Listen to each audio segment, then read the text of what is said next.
Welcome to this episode of Kingology. Today we're actually not talking about something from Stephen King's written canon. We're talking about a movie called Creepshow. Coming soon.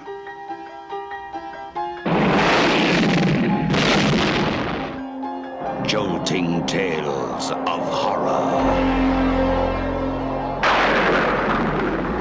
Creepshow. From the author of Carrie, The Shining, and Cujo. And the creator of Night of the Living Dead and Dawn of the Dead.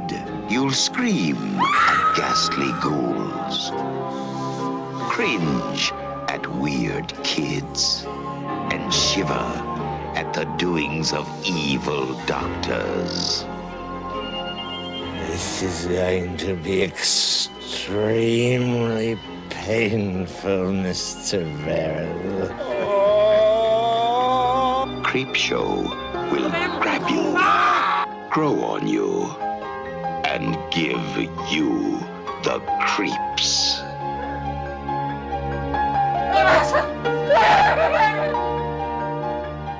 No, this is going to be an entirely new experience. Creepshow, the most fun you'll ever have being scared.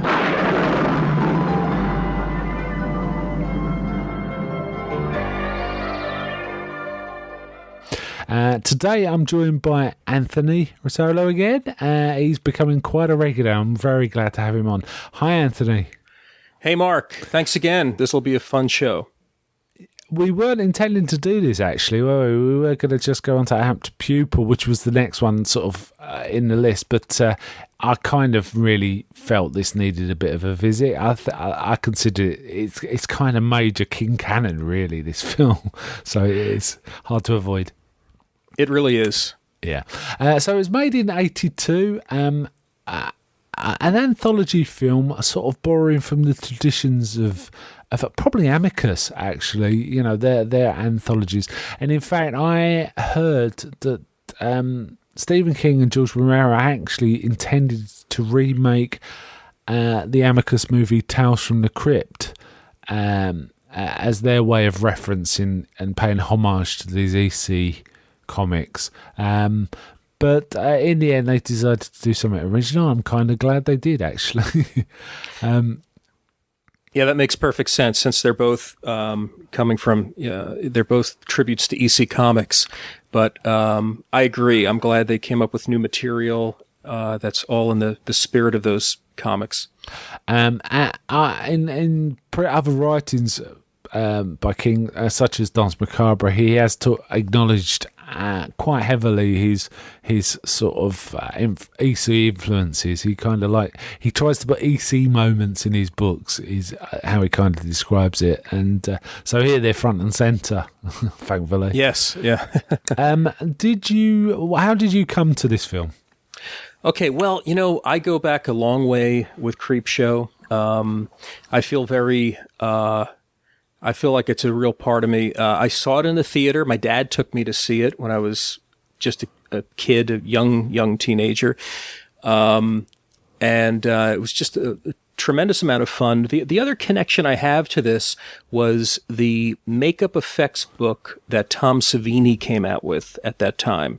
It was called Grand Illusions. It must have come out, 83, 84. It was right around that period. And in it, he details a lot of the techniques that he used to develop some of the stuff for Creepshow. And, some of his proudest accomplishments were fluffy, and we'll get to that later. Certainly, yeah. But just that kind of behind the scenes look at how all this stuff was done it really formed another connection for me because I was into makeup at the time, and I was creating prosthetic baking foam latex appliances in my mother's oven. Wow. My eternally patient mother, with the house smelling like rubber, so Nice. And around about that time, maybe within couple of years of the film coming out, I met Tom Savini. I took the train. I grew up in Long Island. I took the train into Manhattan to the Jacob Javits Center where Fangoria was having a convention. And I got to meet Tom Savini. And appropriately, I had an issue of Fango that featured E.G. Marshall with the roaches coming up out of the maquette that he made.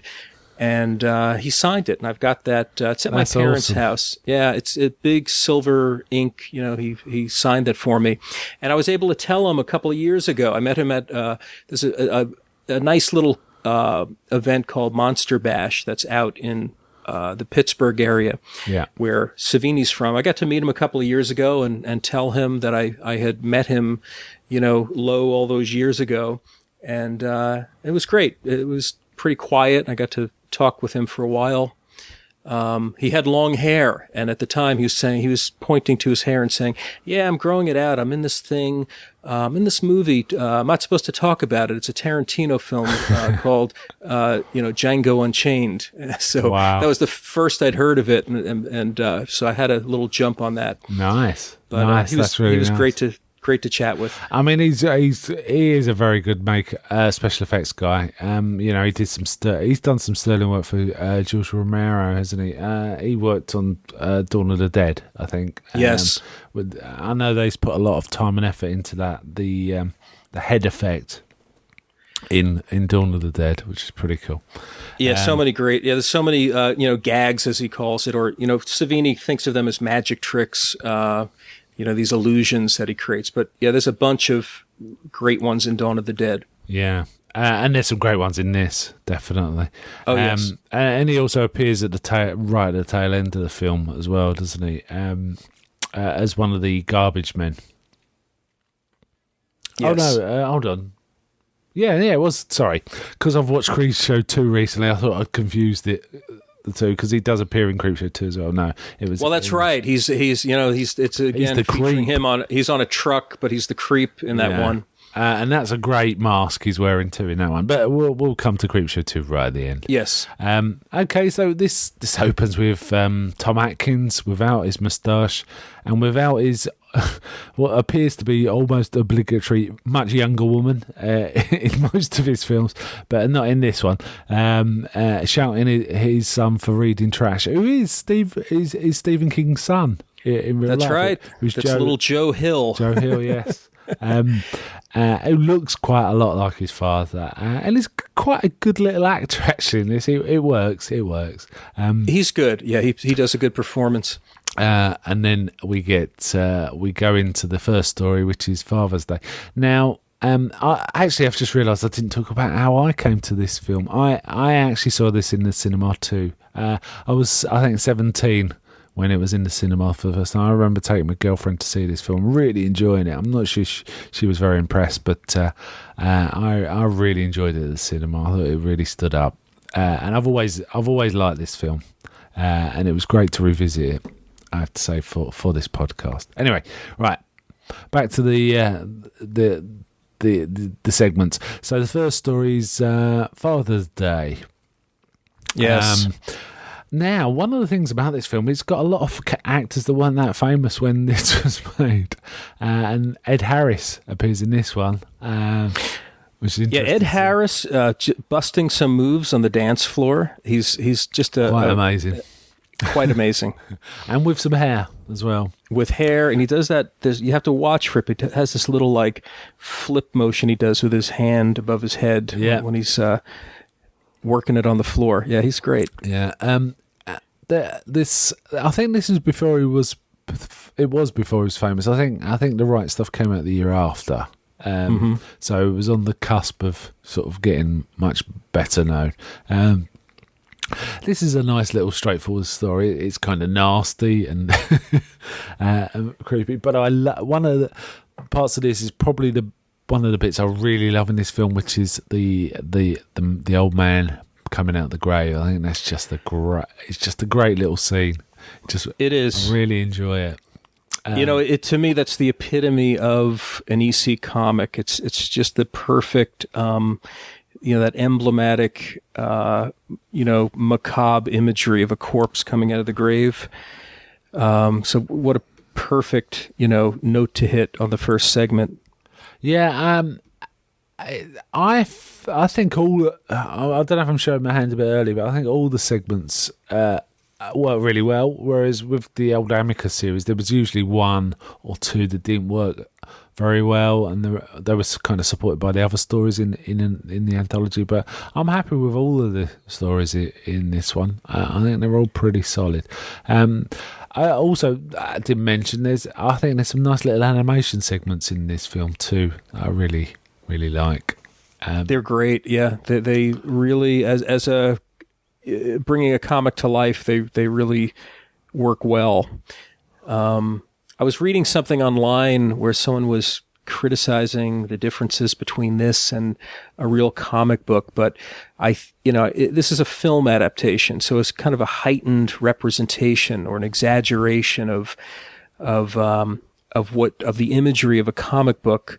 Especially those stinger moments where you see someone framed and the kind of that radial pattern, lights up behind their head, in red and blue. It's so ultra exaggerated, but it sells the comic idea. Yeah, I mean, I think this is an excellent. This is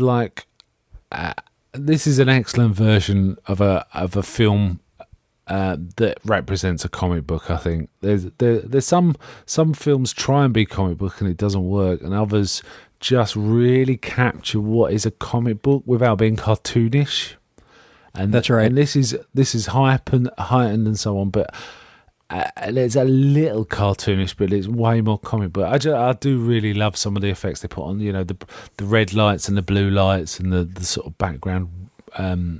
Shot. Yeah, and the nice transitions where you go from that still frame where it's colorized and in a panel, and then you dissolve into the still frame of the the action where it begins. Yeah, there was some good stuff in this first segment. The cat, there was kind of I wasn't sure if he was gay, but it was certainly sort of a slightly feminine brother. He was kind of fun. He didn't play. It wasn't entirely stereotypical. He did sort of help his sister out when her husband disappeared, rather than sort of dismiss that. The whole family dynamic made me think of the old Dark House. It had that vibe to it. Definitely a family who kind of can't stand each other but put up with each other because there's something in it for them, kind of stuff. Yeah, they're like the bored rich, who refer to how droll things are. And the brother at a minimum, he was just very effete and but effete's he was the word, yes. And he with much cajoling he'll help his sister out finally. So in fact he reminded me a little of kind of an effete Bruce Campbell for some reason. He just made me think of Bruce Campbell. Particularly there was a film called Crime Wave where Bruce Campbell was playing a sort of Lothario. For some reason the brother in this segment reminded me of Bruce Campbell's how he played it in that film. And that film it's comic booky too, but maybe we'll come back to that.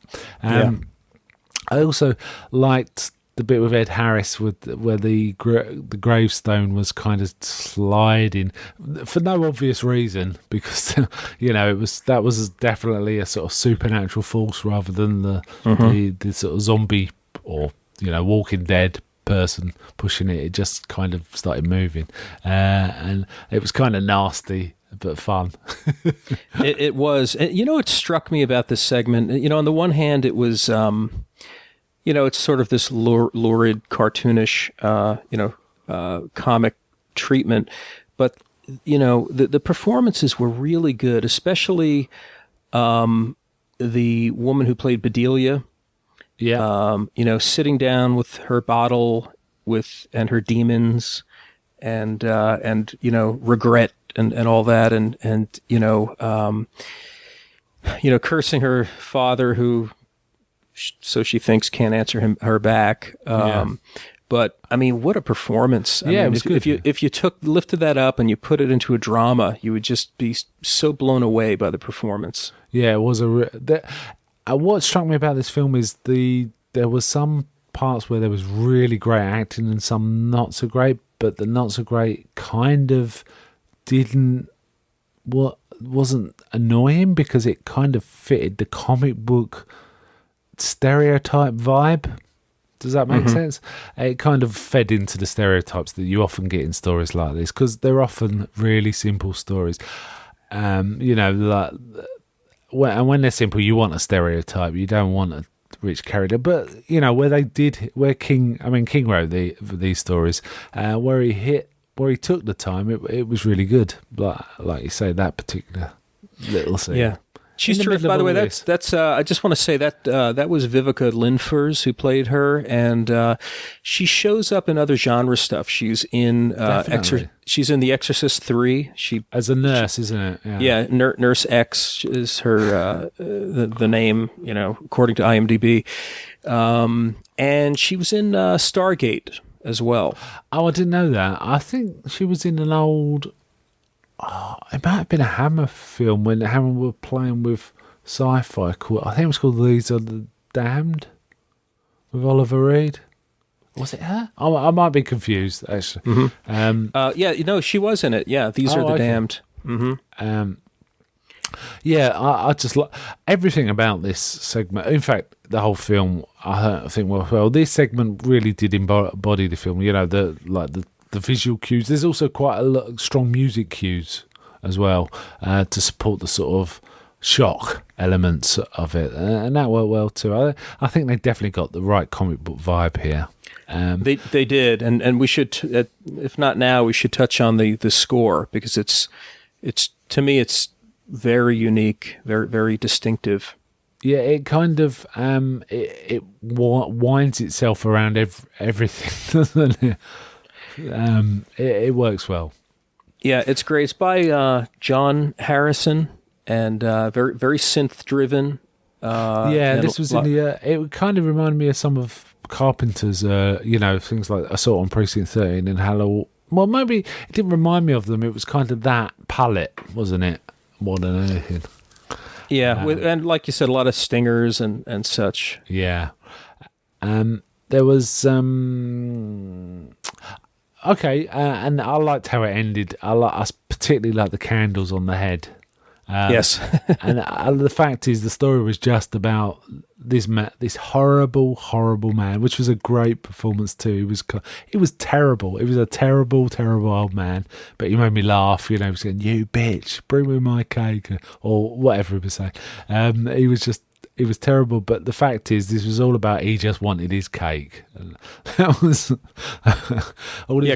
completely one-dimensional, but so satisfying. Just rapping, and I love all the we were talking about Dutch angles earlier today. When he's rapping the cane and Bedelia's going, being driven insane, and yeah. Yeah, and the Dutch angles get more and more skewed as that sort of effect comes out. It's kind of fun. This to me feels so different from everything else George Romero did, with one exception. Yeah. I mean, I haven't seen all of his films, so there may be others, but bits of it definitely reminded me. Have you seen Martin? Yes, I have. Bits of this reminded me of bits of Martin, where Martin has scenes in it where it's obviously in the past. Yes, Martin's remembering it almost like it's an old film. Yeah, it's a little bit. Like looks a little bit like they smeared the lens with Vaseline, and it's it's just to signify that it's a flashback. Yes, and apart from that, the rest of George Romero's work do not feel like this film at all. It feels like a completely different director. I think maybe he was helped by the cinematographer. There was some really nice cinematography going in here, that was dealing with these garish colours, but it still worked. Yeah, this is, for me, I mean, Romero, I mean, Night of the Living Dead, I just adore the film. Yes. But this one, I can't decide which one I love more. This to me, this is Romero's most professional film. You see him with a big budget, and, big name actors, and he just hits it out of the park. I think I agree with that. I mean, the old-fashioned term, masterpiece used to mean you created this, it demonstrated you were a master. And this is kind of that. This shows a mastery of the form. It really does. That he never then went on to exhibit. I don't think after that it kind of fell off after Creepshow. I could be wrong because I can't remember. I mean, Day of the Dead was still quite effective. Actually, that came after this. But this shows a sort of mastery of all different aspects, colour and sound and things that he didn't really show in other things. His earlier works were sort of more intelligent without being professional, but like you say, this was kind of professional. It is, and there's an intensity of the elements, the art direction, the music, the special effects. They're really more intense than in other films. You could argue, I mean, Dawn of the Dead is filled with stuff by Savini, but he is kind of the maestro orchestrating it all. It just comes out really well balanced and just an excellent final effect. Yeah. Let's move on from this story. I really like the little sort of interstitial sort of cartoon parts where for example, we see the Creepshow pages flipping and you see the old cartoons that they used to they used to have, they probably still have in comic books, exploding cigarettes, X-ray specs, hand buzzers, sea monkeys, whatever it was. That was kind of fun. And then we start the next segment, which is The Lonely Death of Geordie Verrill. Stephen King, front and centre. Stephen King, he does a terrific job, by the way. You can make fun. He's a little bit of a goofy looking guy. Let's be honest. It's kind of, it's kind of good looking, but it's goofy looking as well, I'm not saying he's a bad looking guy, but his looks lend themselves to the part, and he played it up. I think he just sells it really well. I think he has a presence on screen and some acting ability, and I think he did some acting in his past, whether it was college drama or something. I don't think this was his first time, performing. I think I'm with you. I think his acting wasn't great, but what was good was his timing. Mm-hmm. He hit the timing really well, and it was a little broad, but I think it worked completely. I think this is a great segment as well. But he obviously wasn't a professional actor, but his sense of timing was excellent, I thought. Whereas his projection maybe wasn't convincing. Well, the thing is, it's meant to be a sort of comedy section, isn't it?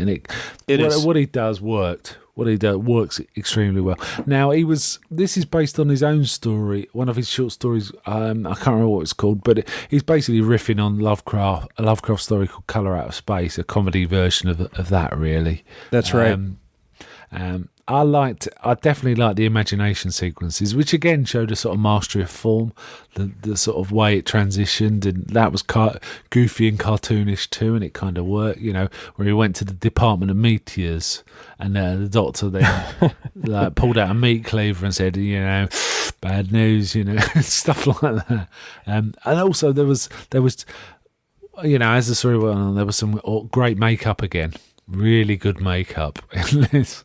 Yeah, terrific makeup and just a terrific progression. It's one of these scenarios where trouble begins and he's just getting deeper and deeper in it as this stuff that's growing just takes over everything. And it starts with little blisters on his fingers. Takes over his whole body. Yeah, what's he say? Meteor shit. That's how he kind of describes it. That's kind of fun.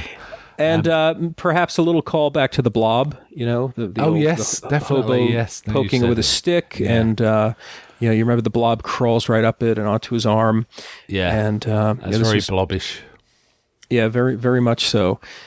And again, beautiful color palette. The vivid green and And along with the dream sequence, I loved the creepy the visitation of his father. Yeah, who was the same actor who was the doctor and was the guy in the Department of Meteors.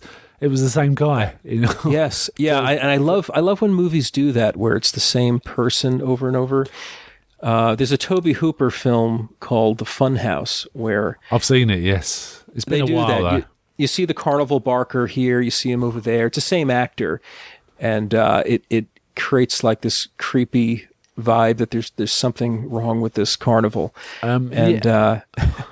They always, when I see something like that, it always makes me think of Monty Python, because they kind of do that in their movies, don't they? The same. I know they just do it because they want to play all the different parts, but it kind of reminds me of that as well. Well, I've always wondered if this was like King was having a little joke at the expense of Ernest Hemingway, who wrote a short story called "The Short Happy Life of Francis Macomber," because the name pattern just sounds like he was deliberately sort of having a go at that. About the title is a riff on the Bob Dylan song "The Lonesome Death of Hattie Carroll."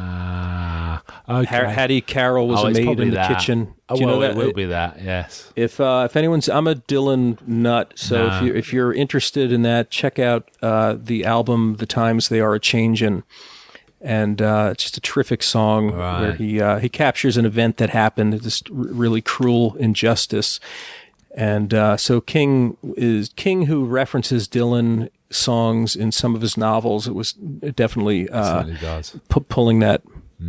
It's probably, if anything, it was if this is a reference to the Hemingway, it was probably Bob Dylan making a reference to Hemingway, or it's just a coincidence. I'm not sure. Yeah, I'm not certain. I don't know the Hemingway reference, so yeah, it's one of his short stories. You know, it just always struck me that it was so similar, but I didn't realise, I didn't know about the Bob Dylan connection. So yeah, and then I think we get a bit more transition stuff at the end of this story. Oh, well, actually, we haven't talked about the end. Obviously, there is a fun bit where the father's warning him not to get in the bath, and it's kind of sad, really. Yeah, it is. Yeah, it's and it's presented just straight up, like it's not his imagination. It's a real visitation, because it's like he's getting kind of like external information or advice. So yeah, you just accept it, as his father, returning as a ghost or something. Yeah, and then we get a great. The ending is a classic EC ending, and as King's, it's get Lovecraft's Colour Out of Space, in essence. Then we get the next story, which is Something to Tide You Over. We get a nice juicy pun in the title. Yes, and here we got Leslie Nielsen being a sort of cold-blooded rich man who doesn't give up his possessions easily. I'm trying to remember, this was pre-Airplane. I'm sure it was, because no, this is post-Airplane. Oh, is it? Because Airplane was like was it 1980, 80 or 81, and this was a couple of years after. Well, it still works. Oh, I guess he hadn't been Frank Drebin at this point, and he became much more a comedic actor with the Naked Gun series, I guess. Yes. And it works well. I mean, Leslie Nielsen's... what I tend to think of him from is this film, Naked Gun and Airplane, and probably Forbidden Planet. That's kind of my wheelhouse for Leslie Nielsen. Yeah, me too. So he's in this, and he's pretty effective as like the murderous, revenge-seeking husband. This is very noir, this kind of story. It starts noir-ish, anyway. And we get Ted Danson, don't we? Yeah. This is Ted Danson. During his Cheers heyday.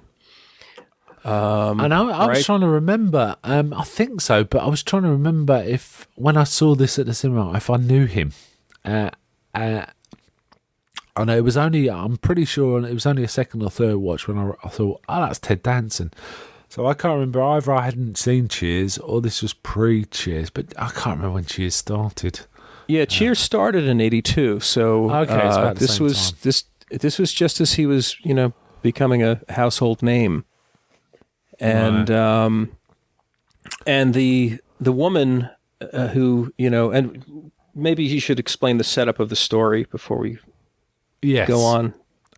So what we have here is like this rich psychotic husband who's discovered his wife's been unfaithful, and he goes to the lover, and he sort of explains like he doesn't give his stuff up, and basically he suggests that the wife maybe need is in danger unless the lover goes along with him, and he goes along with him. Then he makes him get into a pit, and he buries him up to his neck. He basically says, "I want to disable you before I can, before I show you her," sort of thing. Which sounds unlikely, but anyway, it serves the plot.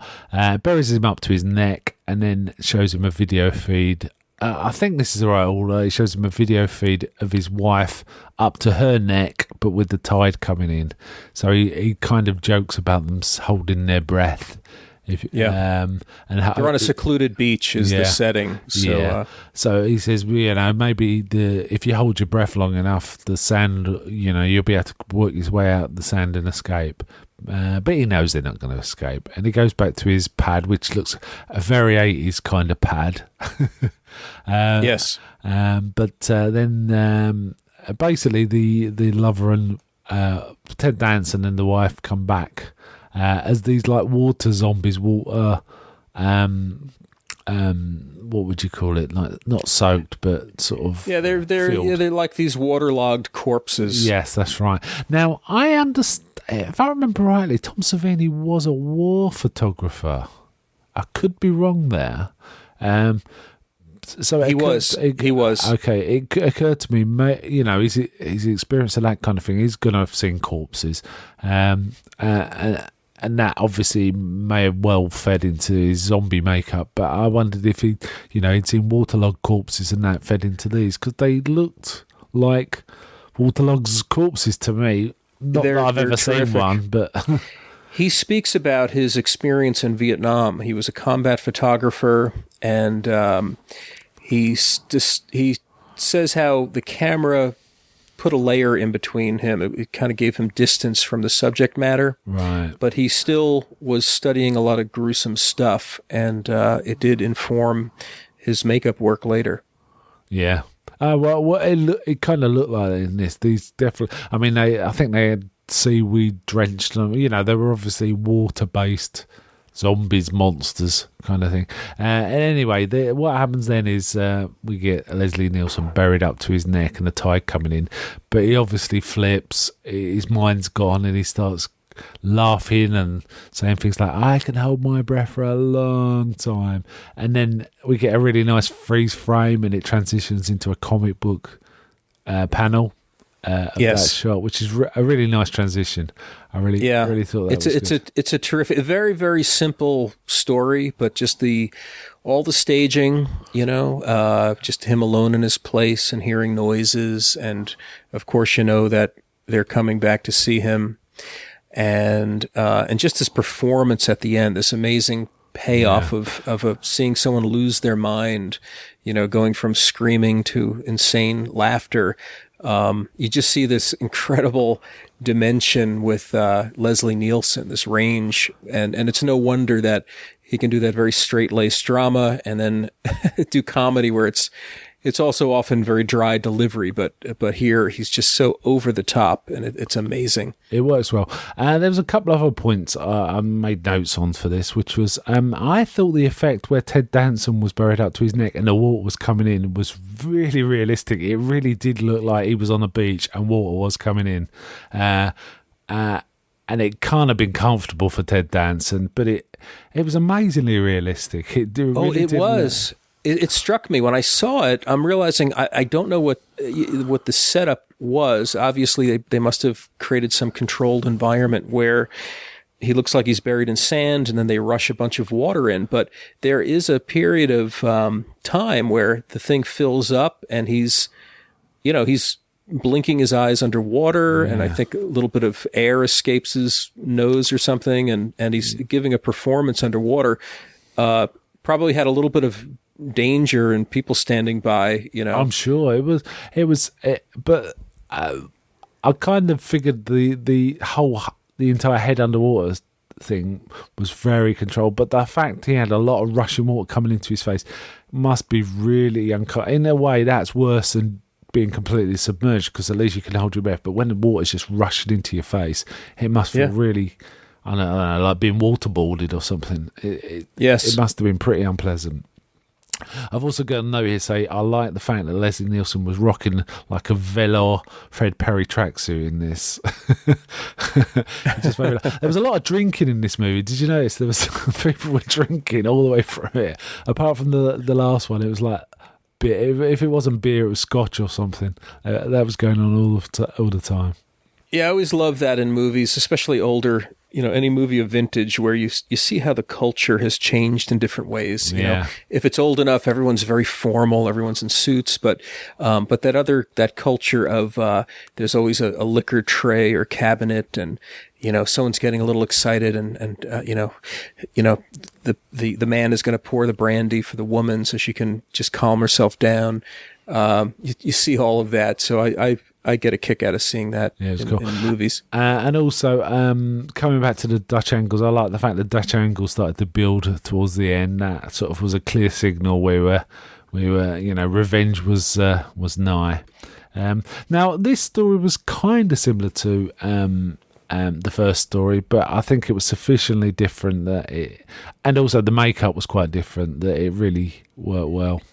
It is. It was a little different, and I think the device, the setup of the situation of the horror of burying someone and they're immobile, and the knowing that the water is going to come in and there's nothing you can do about it. I think it really is quite different, in that way. Different emphasis. I just had a memory, by the way. Hearkening back to that Savini book. I created a makeup effect. I did, full prosthetic where I molded my friend's head with alginate and plaster, and I sculpted these, the waterlogged zombie, prosthetics for them.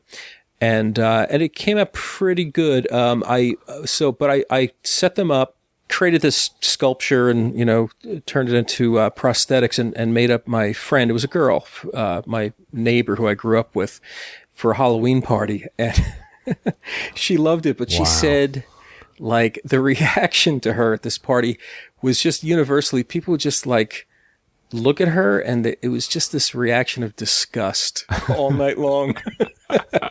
Nice. It was just so disturbing. It would be disheartening, right? So I guess I succeeded. Yeah, you did well. That sounds like fun. Did you take pictures? I did take pictures. I don't know where they are. They're probably at my parents' house in New York. And and I'll tell you, and it didn't occur to me to say it until now, but remind me to tell you about an effect I did on a later segment. So when we get to the crate. Okay, well, we're about to get to the crate, actually. Yep, so, okay. So do you want to tell us the story now? Or? Yeah, I'll tell you. Well, there's a great moment in the crate where, Adrienne Barbeau, is just this awful wife, drunk, embarrassing. And there's that moment where in Hal Holbrook's imagination, he just pulls out a revolver and, blows a hole in her head. And just everyone applauds it. Well, that effect was deconstructed in that Savini book again. And it amounted to kind of a false forehead piece with a little blow away, just a little piece of thin sheath of latex that was blended over with some flesh-colored grease paint. But the rig to it were a couple of tubes. One was tubing that went to a syringe, and the tube was primed with blood. The other tube was primed with blood, but it went to an air compressor, so that on cue, you could hit the air compressor, it would blow out the hole with blood spray, and then you could pump the blood so that it's dripping down. And it's edited so rapidly that I don't know if you appreciate the full effect of what Savini had created there. That kind of a 2-stage thing. But I did that with a friend. It was actually the brother of the girl that I did that makeup for. I did makeup on her brother, and we filmed it on Super 8. So I have somewhere I have a Super 8, cartridge can, reel, Yeah. I should say, with that scene. And Nice. and I set the whole thing to On the forehead again. on the forehead. So I had set up the scene where I had the rifle and I shoot him, and you see that effect. And one of the worst pieces of acting ever caught on film, but the makeup effect worked. Well, that sounds really cool. That sounds so. I want to pursue this with you sometime. Sure. Let's carry on with the crate. Okay, yeah. So Al Holbrook has probably one of the worst wives ever. Was it Call Me Billy? Everyone does. I do love that scene where he shoots her in the forehead and everyone just claps politely. That just makes me laugh, that scene. And you can kind of see why he would think like that. Adrienne Barbeau's a beautiful woman, but she's been a nag in a few films. Certainly this one. I do remember in there's a Rodney Dangerfield film called Back to School, and she's like a terrible nag in that. And I forgot she was in that. Yeah, and Rodney Dangerfield comes up with the classic line, me and my wife, she gives good headache.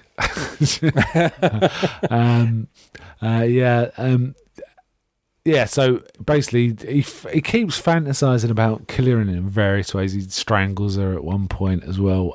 He imagines he strangles her. But we get to this mysterious crate that's sort of under a stairwell, which to be honest, the crate is my favourite section. It is mine as well. I think it's fantastic, and I particularly like the monster, which I think is called Fluffy. I think in the credits, it's called Fluffy. That's Savini's nickname for the monster. And some of the effects around Fluffy, particularly the clawing and the biting effects, I think they're quite amazing. There's a second attack where he bites a guy's neck. And then he scratches. There's a massive scratch along his body. It's just amazing. It's quite a long section of this film, but it really flies by. It's just because it is. Wow, yeah, this is amazing. It feels like the set piece or the tent pole for the whole thing. Yeah, it's Fluffy. Just looks amazing, especially the eyes. When you get the close up of the eyes, it looks really terrific. They're wonderful. And it's interesting. Savini pulled it off with a couple of things. There was someone made up in the full costume with the scleral contact lenses, where especially that glimpse where the janitor looks in the crate and you see the eyes staring back. Yeah. Really tremendous. And then at other times it was like a fluffy hand puppet where they were just kind of using as a hand puppet for some of the biting. Yeah, because you do notice in some of the biting it does look like a hand around the mouth. It kind of the movement it gives as it moves, so you can kind of see it's a hand puppet, or it appears it's not a real mouth, if you know what I mean. But having said that, it does look spectacularly good. The whole outfit. It's a testament to practical effects, really.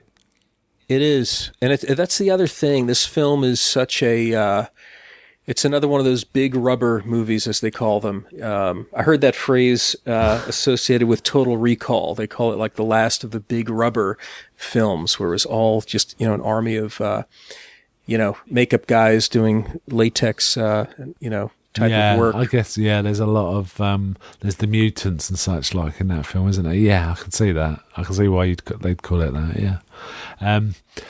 I also think there's another bit in this film that's just kind of throwaway, but it always makes me laugh. The fact that Hal Holbrook's just trying not to laugh when his wife arrives. It's just the sheer glee he feels. He's about to be liberated, and he set this whole thing up, and he's right, feigning like he's breaking down, but he's really laughing. Yeah, I do think that's so good. That's definitely a King touch. You know, most writers would have him doing that afterwards, but it's very King to have. And it's more because it's more realistic. People would do that, you know. But in cinema, we kind of have this. There's this set code of like people behave this way, so they do it in this order. But in real life, it doesn't often pan that way. But King picks up on that, and I kind of see King's fingerprints all over that particular approach to this character in that situation. And when he shouts out, "Just get it to call you Billy," just makes me laugh.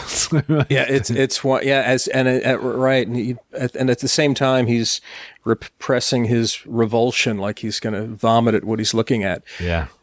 So good. And what's amazing, you got Hal Holbrook and Fritz Weaver, who I don't think either are tremendously associated with genre stuff. Holbrook did that terrific film that we've talked about before called Creepers or Rituals.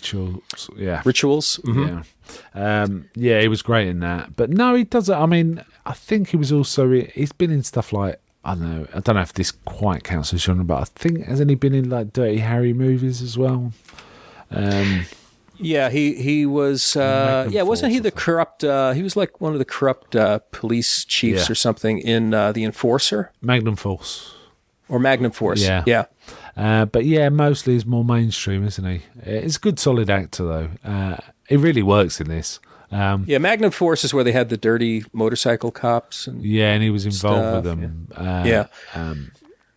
But he tends to be more drama, doesn't he? But no stranger to makeup. He's been doing his like Mark Twain one-man show for decades, and sometimes he's had the full, like, I think he's had the Dick Smith makeup treatment for some of that. Oh, cool. And I think Lincoln, too, at one point, if I'm remembering correctly. Right. This is a good fun segment, and I think my favourite. But the thing is, I think the standard's pretty high throughout. I like all of these episodes.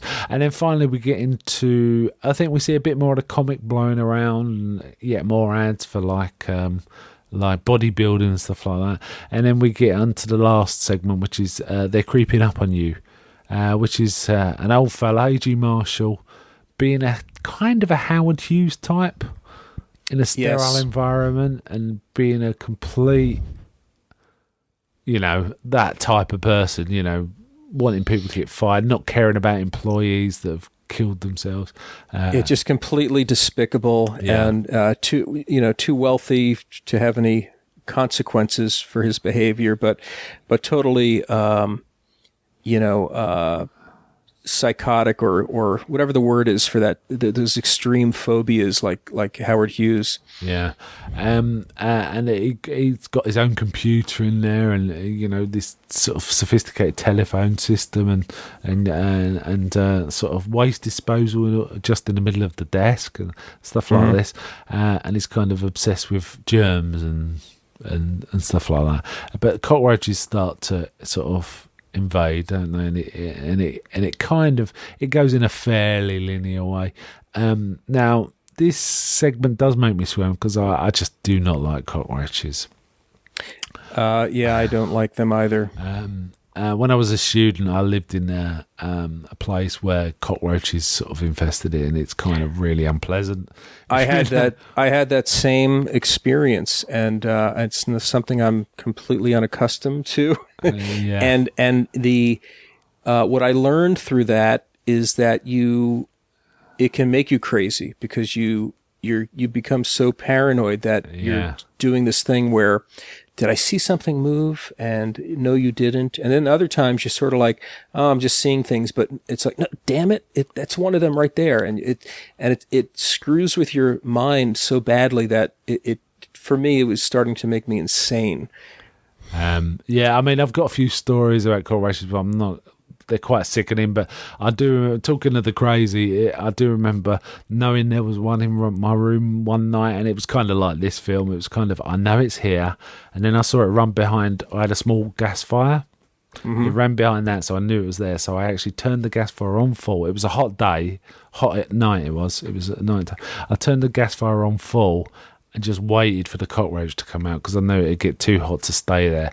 And I think I sat there for 2 hours waiting for this cockroach to come out just so I could kill it because I didn't want a cockroach in my room. So that's how you get that.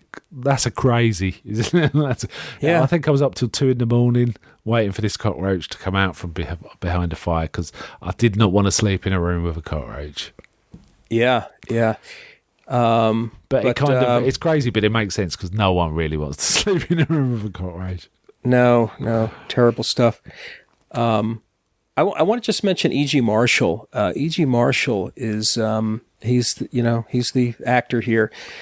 He's got a long association with genre stuff and he has, but film and TV and radio related. Has he done a lot? Was he in some of the gangster? I was trying to place him, and I do. Usually, He's done tons of stuff. He's been on Alfred Hitchcock Presents, and he there was a TV series called Moment of Fear that he was in. He more recently, I've been revisiting the old CBS radio mystery theater shows, which you can get online. They're terrific. And he was the narrator through most of that run. It was really, we think of those shows now as older radio, but at the time it was a revival of old time radio. I think it was like 74 to 82, something like that was the run of that show. And you hear him as the host, for the intros and outros.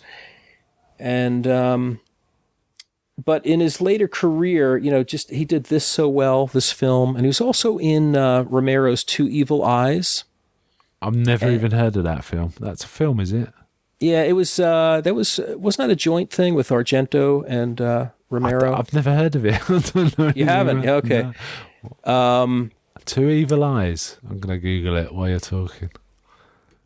Two Evil Eyes. Two Evil Eyes,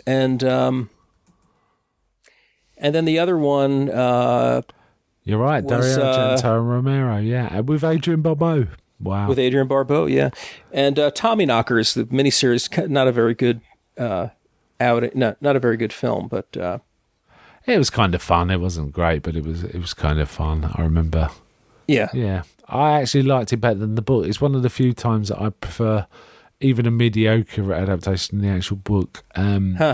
But I have to go back and revisit the book. Yeah, the book was okay. I got through the whole thing. It had some very poignant stuff at the end, but I didn't get through it. It's one of the few books, full stop, that I just had to put down because I just couldn't go on with the material. But I intend to go back to it when we get, when in this series, Kingology, we get to Tommy Knockers. Yeah, I mean, it was a great acting performance. It was solo pretty much. I also like this sleazy sort of guy that, he was like the replacement. I think he was the replacement sort of caretaker who was kind of playing up to him. I thought he was pretty good. The guy he was speaking to through the door? Yes, that's right. Were you just seeing his mouth? Yeah. Yeah. Yeah. It was kind of, it was broad, but it really worked. It was broad, and I think they were playing on, he was, you also realize the guy's an old bigot. He's a black guy, and he's having fun with him, wasn't he? He's having fun with him, sort of putting on the stereotype of, the way you speak up to people that, are looking for a lot of, yesers and all that stuff. Yeah. And, it worked well. That worked. It was kind of fun. Yeah, great performances all around, and then the those disembodied voices on the phone, the distressed widow of the man that he drove to an early grave. She sounded familiar, actually. I'm just going to see if I can figure out who that was. But even that was powerful. You never see her, but it's just that interaction was really terrific. Yeah, and the ending is again classic EC. Really classic EC. Yes. And then finally we get an epilogue there where two garbage men, one of them Tom Savini, find the thrown out Creepshow comic book, and they see that they look through the ads and they see an ad for a voodoo doll's been cut out, and then we see is it Billy No, actually, we see the dad, Tom Savini, Tom Atkins, complaining about some headache, is it, or a neck pain?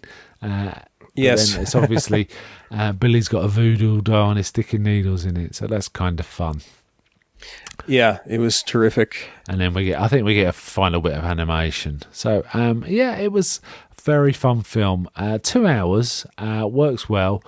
One thing I did find out also is I believe the poster was done by one of the EC artists in residence, and it's a great poster. Oh, was it? Yeah. I presently that's my desktop wallpaper. I'm looking at the version where it's the corpse with the hand at holding the tickets at the coming out of the box office. Oh, cool, nice. I like the one where the creep, if that's what it's called, is looking through the window and the kid's got is reading the comic and got a big grin on his face. So that's kind of fun. That may be the cover of the tie-in comic book. Yes, actually, I think it is. Now you said it. Yes, it is. Which I wish I had. Yeah, I looked online because I thought, I bet I can get this somewhere, but it was really expensive if you wanted it, and some of it was like, if you bought it, some of the feedback was like, well, they didn't say it was in Spanish, so it's like, I think I'll just stay away from this. Shame. Yeah. Okay, we got a bit of feedback from Eric. So should we give that a listen to now, and then we can comment on that, and then wind up our thoughts? Yes. United Nations of Horror. This is Eric and Drew Anderson from Not in a Creepy Way, and we're just going to reminisce a little bit about the movie Creepshow. Yeah, I was happy to have an opportunity to talk about it.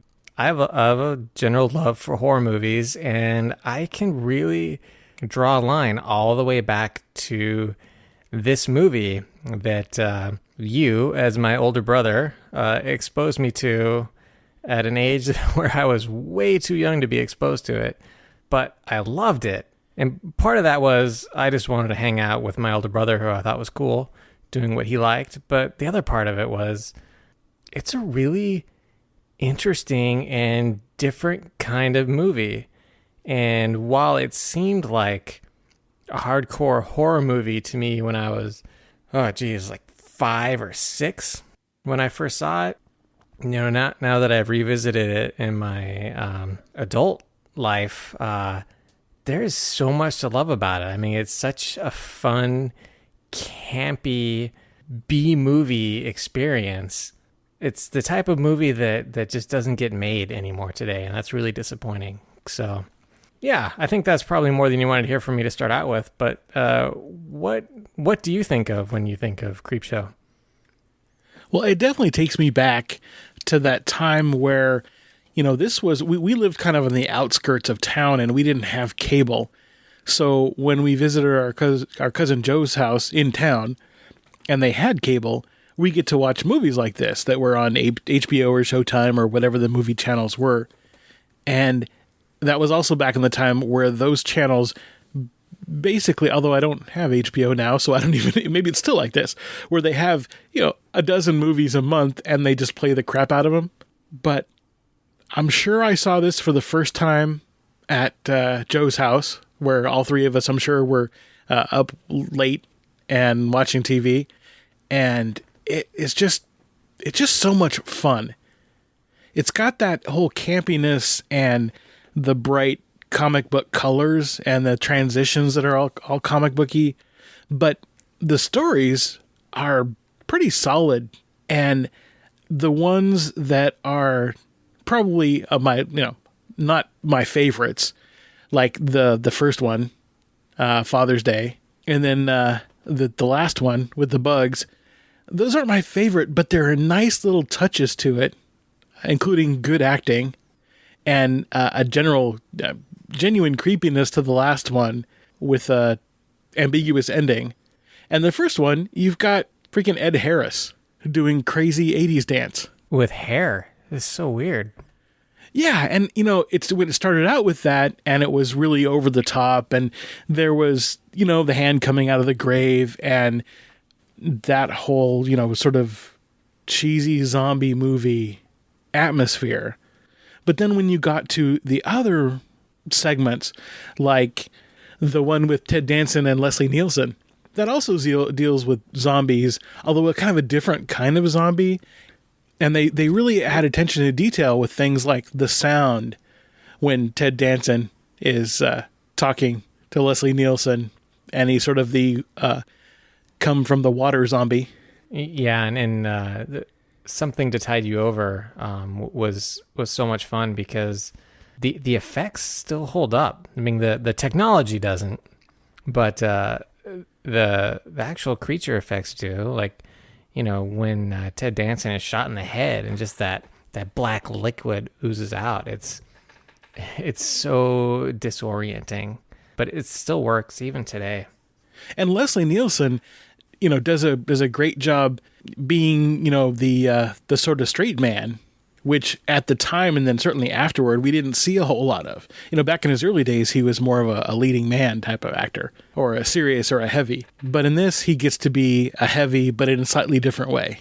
Right. And another thing that was really fun about Creepshow was it really was a loving homage to those old horror comics. The type of short stories that would end with like a big full panel like shocker page to cap off the story, and the individual segments really tried to mirror that. You think of the last scene of Father's Day, or when Leslie Nielsen is screaming that he can hold his breath a long time, and it just they cut to the comic book effects around it. It was a really interesting way to really celebrate those types of horror comics. And each of them had their own color palette too, and that was just so well done. So yeah, and even the lonesome death of Jordy Verrill is so great because at one time, on one sense, it's really just funny, and on the other hand, it's genuinely a little bit creepy and a little bit sad. It's got probably the darkest ending of all of them. Yeah, well, yeah, definitely. And then, of course, my favorite segment is the crate, because I thought by this time you know what kind of movie you're in, and the crate starts off, it's the longest and kind of the slowest paced of the stories, except that it really builds really great tension, and the scenes with the monster are genuinely pretty scary. I mean, especially when you're watching late at night as a kid. Yeah, little 5-year-old Drew was terrified of that monster for a long, long time. And I had forgotten of how much you actually end up seeing of the final monster at the end. But because even the glimpses in the very beginning are just scary and creepy enough to really build up that horror tension that we love. Yeah, and the star power in this entire movie, but especially the crate, was amazing. I mean, Hal Holbrook did such an amazing job. I mean, he's so talented, but he didn't phone it in at all. He was great. I mean, everybody in the movie pretty much gave, except for maybe Stephen King, gave such a fantastic performance. But even Stephen King, probably for his talent level when it comes to acting, probably hit it out of the park. Oh yeah. But yeah, Hal Holbrook and Adrienne Barbeau, it's Billy. It's great. Call her Billy. Everyone does. Yeah, I mean, and E.G. Marshall as Upson Pratt, and they're creeping up on you. And then you have, in the wraparound piece, you have Tom Atkins, which is always great. And then Tom Savini gets a little cameo. Yeah, I mean, movies like this just don't get made anymore. And it's a shame because it's such an odd little movie, and they committed. They jumped in with both feet for this weird, silly comic book horror aesthetic, and they really pulled it off. In a way that they tried to do with Creepshow 2, not nearly as successfully. And some other anthologies today, have tried to do something similar, and it's just so hard to pull off because movies like that don't get the big budget and then can't pull in the big stars. But somehow Creepshow managed to get a great assortment of actors, either on their way up, like Ed Harris and Ted Danson, or already established, like Hal Holbrook and Leslie Nielsen. Yeah, it's so much fun, and anytime I get a chance to revisit it, I always have a great time. Oh, yeah. And again, it satisfies the horror fan in me because even though it's a little bit goofy, it's still got all the elements that you want from a horror movie. It hits that same trigger that Return of the Living Dead gives me. It doesn't take itself completely seriously, and yet, yeah, everybody commits fully. And that really is appreciated. Absolutely. Yeah, so I think it's a great movie for the United Nations of Horror to start with, and happy to do our little part. If you happen to want to hear other things that we have to say about movies, you can certainly check out our podcast, Not in a Creepy Way, where Drew and I, along with our brother Jason, talk about all kinds of different genre movies. But generally, it's just me and Drew for horror. Yep, I started young and never left. Like so many of us did. Oh well, hey, I never had an older brother. I had to be the older brother. It's a big chore. We all have our role to play in life. Yeah, good thing Cousin Joe had cable. Otherwise, God knows what we would have watched. So anyway, happy to be a part of the United Nations of Horror, and we'll be listening. Okay, thanks for that feedback from Eric and Drew. Had some interesting points. Yes, I mean Anthony and I have talked about how we came to this film. Coming at such a young age sounds quite. I'm sure it was impactful as you describe. There were some other interesting points in your feedback that I wanted to talk about. If it's okay with you, Anthony. Sure. The point you made about Ted Danson's talking and the sound design, the gurgling noise, I thought it was a really good point. And I think you're right about this being kind of a real comic book feel. I agree. This really does encapsulate the feeling of a comic book. And that got me thinking about, and also your comment about Return of the Living Dead being a sort of companion or comparable to this film. It got me thinking about what films may have been influenced by this or have got similarities. It occurred to me that the films that I felt that this may have been influenced by, I think Sam Raimi saw this film.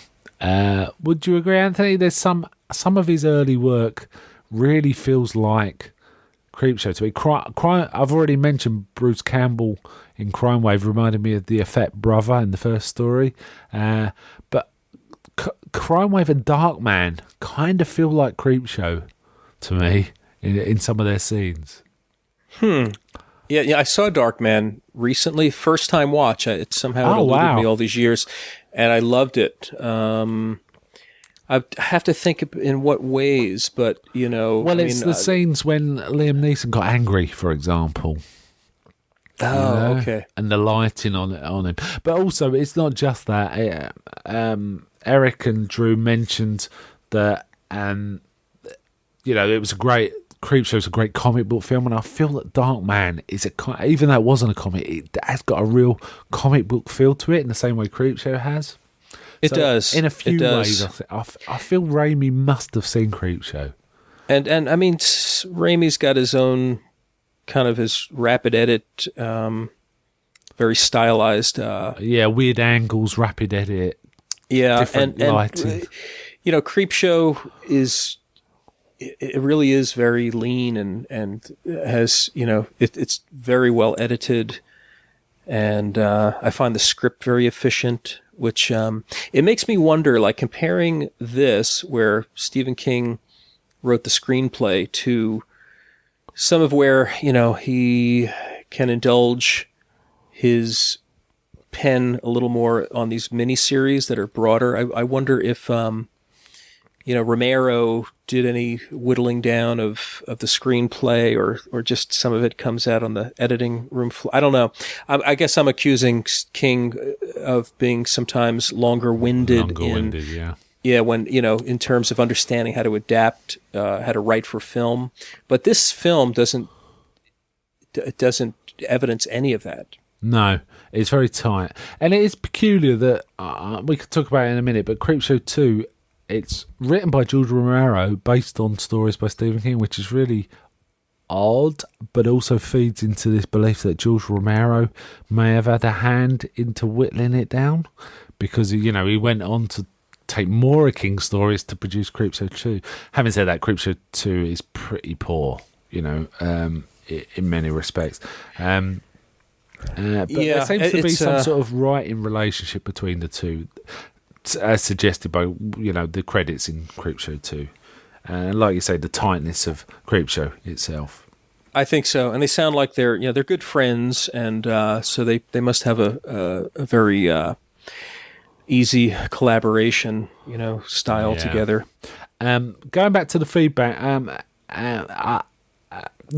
I'm sure anyone listening realised that Eric was talking about like he was sending feedback into the United Nations of Horror, which he wasn't. I did post a request for feedback in the United Nations of Horror forum, Facebook group, sorry, and I thought it was pretty clear.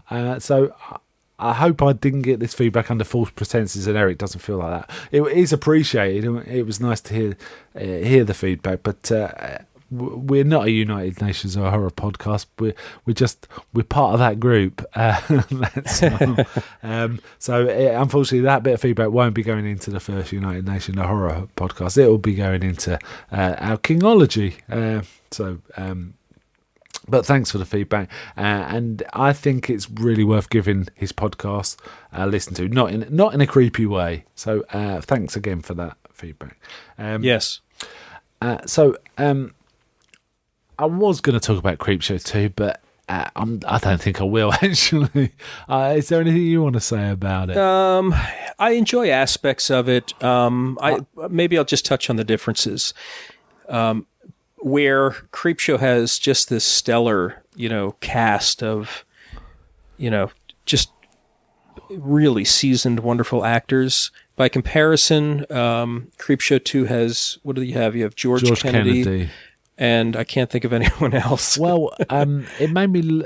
What really shocked me was Dorothy Lamour was George Kennedy's wife. Yes. And I remember a long time ago, I used to watch like the road movies with Hope and Crosby, and I always thought Dorothy Lamour was a terrible actress. Who she was basically okay because she was with those two, and those two were great.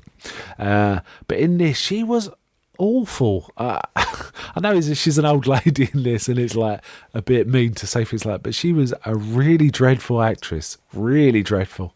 But then most of the rest of the cast weren't great either. There were a few decent performances. I did like the creep and some of the very odd animation segments. I kind of like those. They reminded me of Heavy Metal.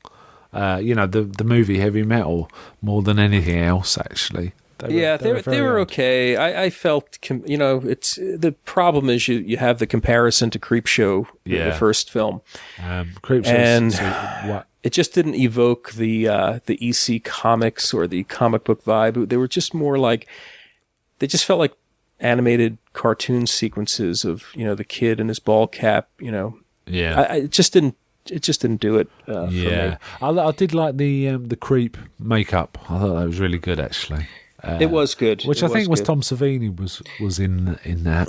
It was, and he's being dubbed by the another voice, but Savini's very good. He's acting through that mask. He's doing a lot of gestural stuff with his hands. It was a good physical performance. Yeah, it really is, and and Savini, these days he doesn't really. He's got his makeup school, but as far as when he's going to take on a paying gig, he just acts. He said it's a lot easier than doing makeup, but he's a good actor, and he's pretty good. I've always anything he's in, I've always quite enjoyed it. I quite like him in Dusk Till Dawn and so on.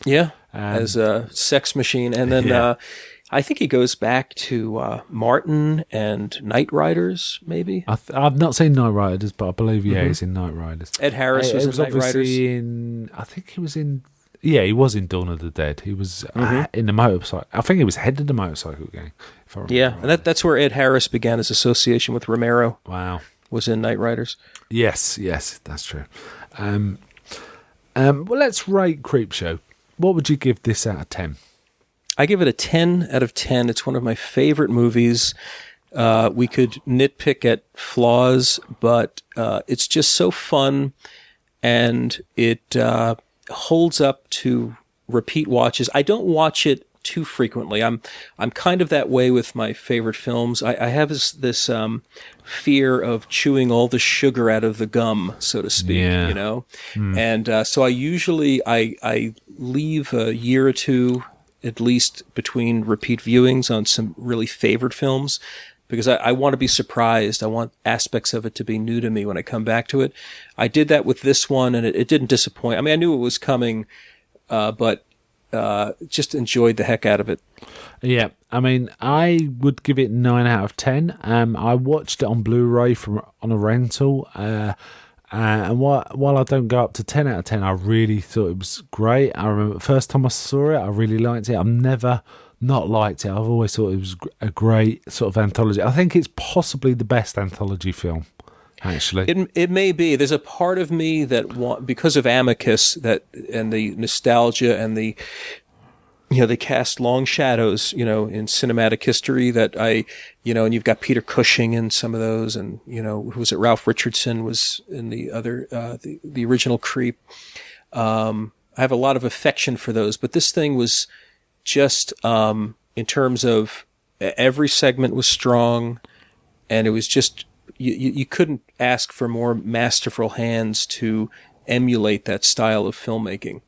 Yeah, and more importantly, I think not more importantly, but something that's very important is they really captured the spirit of EC Comics that Amicus sometimes didn't quite, not consistently anyway.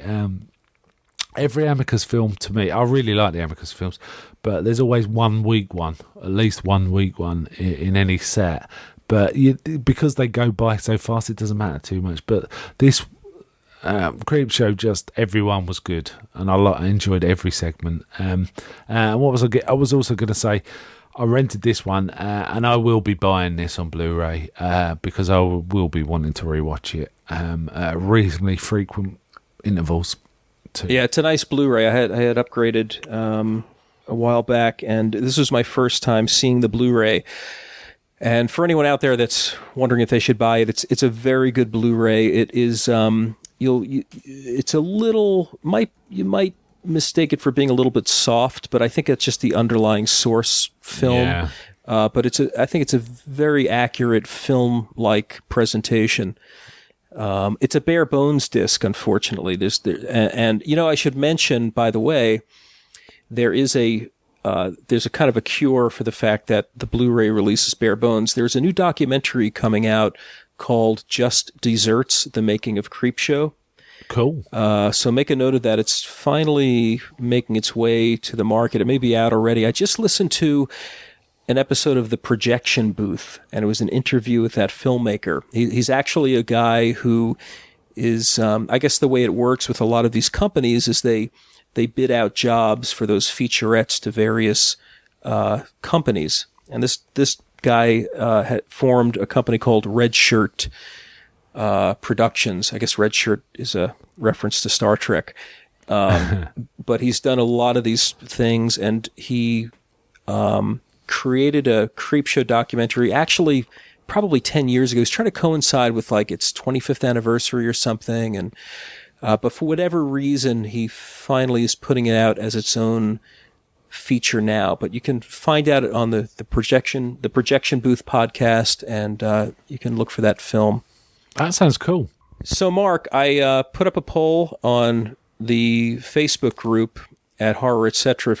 Asking what is your favorite Creepshow segment. Yeah. And the overwhelming response was, as I expected, the Crate, but it was pretty overwhelming. 15 people voted for the Crate.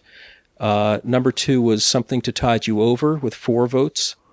Third surprised me. It was The Lonesome Death of Jordy Verrill with 3 votes. And Father's Day after that, and They're Creeping Up on You was last. Right. And I even asked if anyone liked the Frame story best with Joe Hill. Nobody voted for that. But I just thought that was kind of an interesting breakdown of the popularity of those segments. Yeah, kind of. The thing is, once you kind of expect the crate to be the top, but after that, it's kind of. I wouldn't argue with any order. Pretty much, there's no obvious weak one, is there? That's the thing. It's like it's a matter of taste. Even Geordie Verrill, which is quite different from the rest, is kind of pretty good. Yes. So yeah, that's an interesting thing. We didn't really talk about the Lincoln story much, but yeah, it's a pretty solid Lincoln story as well, actually. Okay, I think we'll wind out there.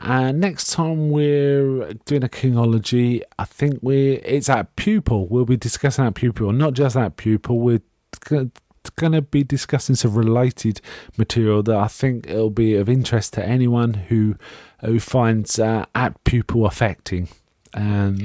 Is that fair to say? I think that's a fair way to describe what we'll be covering there. So I think that about winds up this particular episode concerning Creepshow. A very big thanks to my co-host on this, Anthony Rotolo, and next time we'll be coming back to you with Apt Pupil.